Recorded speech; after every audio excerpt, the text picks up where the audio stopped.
You signed the papers, money has changed hands, you have the keys. You're a homeowner. Congratulations.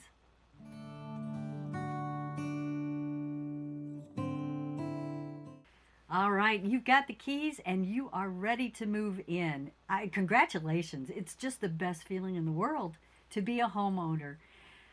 First thing you're going to do is a few days before closing, set up your utilities, get all of that arranged so that it seamlessly goes into your name. You do not want to be moving in on Friday night and the electricity go off on Saturday morning. It's just not fun because you can't set it up until Monday generally.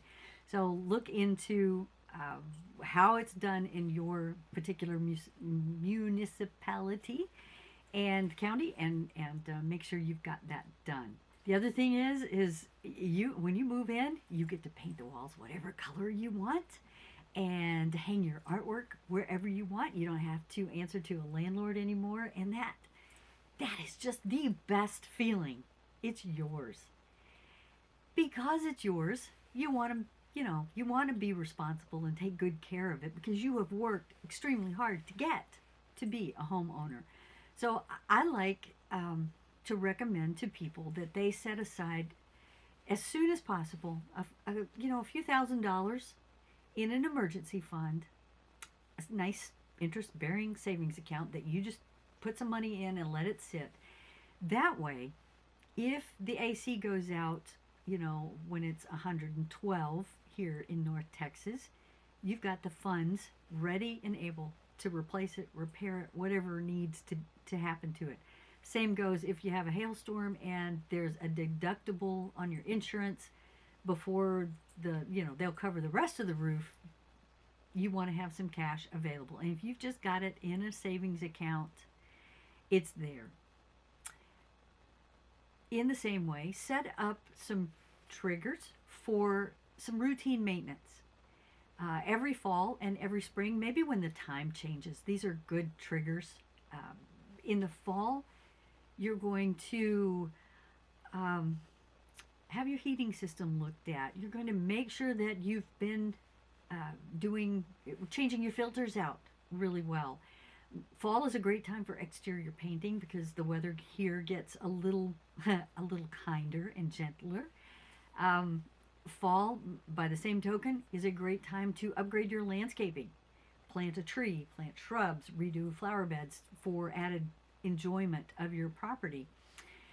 In the spring, you want to get your AC system ready for our brutal summer, so you may have a technician come out to service it and make sure that it's in good running order.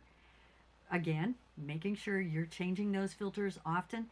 Summer is a good time to check that your sprinkler systems are functioning. And whether or not you have a sprinkler system, you're going to want some way to keep the perimeter of your home uniformly moist. And sometimes that means soaker hoses laid about 12 to 18 inches out. And you're going to run those a few times a week when it's really, really hot. But we want our clay soils shrink when they dry and they expand when they're wet.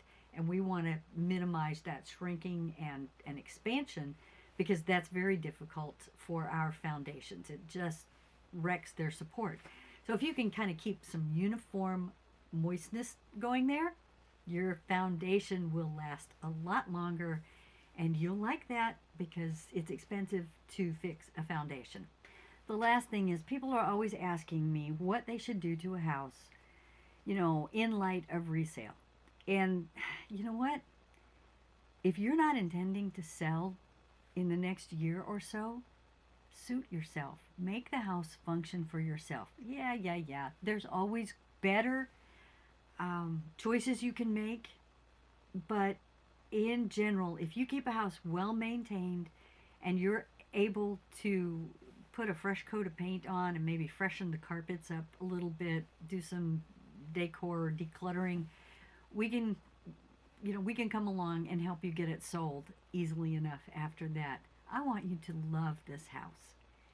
And that actually is the best thing for me, is when I pop by or I hear from one of my clients and they say, "Oh, this house is just everything we've ever wanted." Yeah, it had this problem. Yeah, it had that. Oh, that's the other thing. Right? I tell all of my clients, sometime within the first 6 months that you live in the house, there's going to be a nasty surprise. Something that didn't come up on the inspection, or, one time I had a client, we knew one of the AC units, it was a two-story house, we knew one of the AC units was on its last leg. The darn thing went out the day after closing. He had a home warranty that helped, and he had known it. It's just, oh, darn, that kind of hurts. So that's, again, emergency fund. And I always want people to give me a call, text me, hey, I found the nasty surprise. And that way you'll know. No house is perfect. But I hope that with all the work we've done to get you into this house, that it fits you and you will love it for years. Thanks for joining me on this ride. I hope we can do it in real life sometime. Be sure and subscribe, because I'm always adding new real estate content every week, and I would love to have you be a part of this.